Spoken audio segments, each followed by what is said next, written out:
Welcome to Niner Report Podcast with your host, Patrick O'Brien.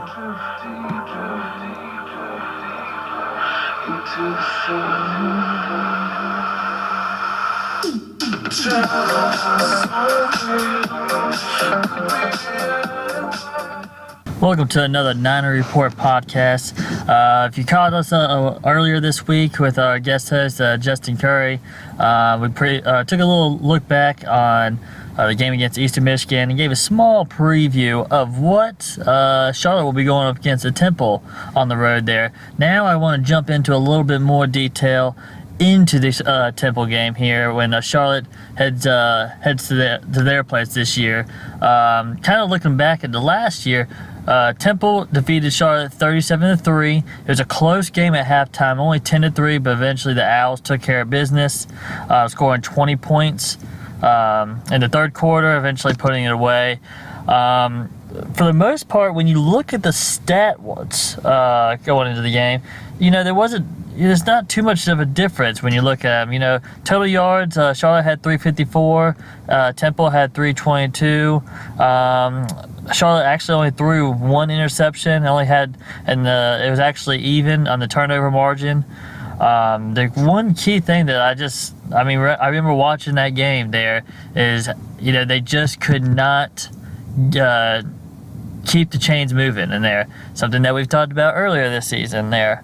There was apparent in this game there, they were 4 for 17 in that one. And I just remember, they had some chances. They had good field position at times.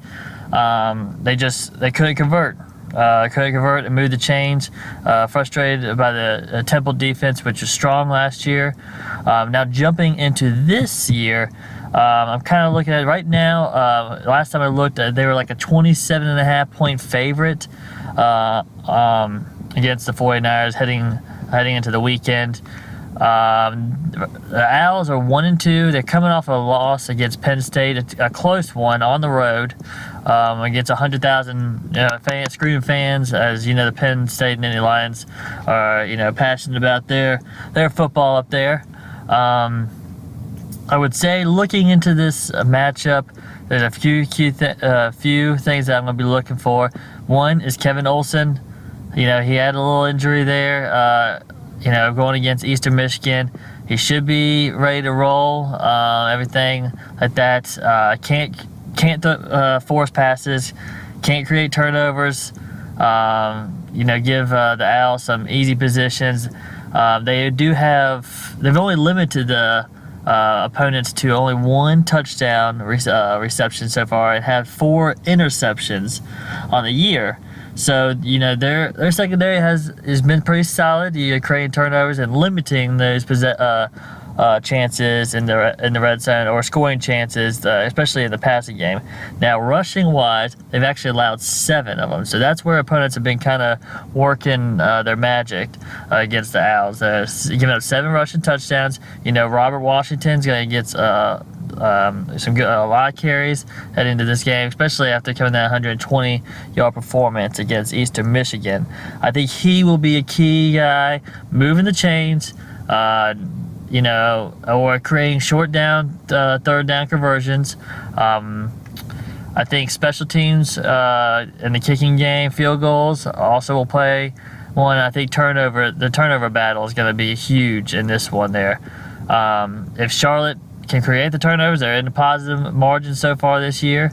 I think they have a chance, or I should say keep it close. If Temple can create turnovers like they have and everything, I think, you're looking at that 27-point margin, being pretty accurate. Looking at the quarterback-wise, senior. He didn't do too much in the game against Charlotte last year. He only threw for 116 yards on 11 completions. He only completed less than 50%. But did have two touchdowns. P.J. Walker. This year, he's not off to a great start. He has 3 touchdowns, but also has thrown 5 interceptions.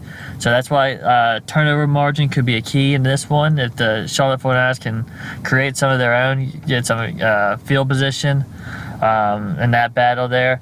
Also, you're looking at the run game, I think both teams have solid running backs here. Temple has sophomore running back that they have. He's been producing. He's got about 32 attempts, over 100. I think it's close to 150 yards or something around there. And then the freshman running back Robert Washington. So look for the two running backs to get their touches like they have. I mean, last year, if you really look at it, Charlotte had. Let's see. Charlotte ran for 223 yards on the ground. Pretty impressive on 44 carries. Phillips was the main guy. He had 125 yards on 19 carries, but they were held without getting into the end zone, obviously, and that 37-3 loss. Looking at that, another key thing is big plays. I don't think Temple has been, really airing it out, obviously, with their passing game or the run game. They're not explosive. Big play potential a lot of the times there. So, against Eastern Michigan, they gave up a ton of big plays, as we mentioned earlier this week. Limiting those in the secondary will be key. Don't let Walker, get in rhythm, get, in tune with his wide receivers there. Getting pressure on him will be key as well. I know that Charlotte will also be looking to limit those penalties. Penalties cost them big time, especially last week. Field position, everything like that. I'm sure everybody saw. If you weren't at the game, everybody probably saw on ESPN and everything. I saw a lot of it on TV throughout the week. Eastern Michigan kicking off deep in the territory from the 20-yard line. Charlotte's 20-yard line for an onside kick.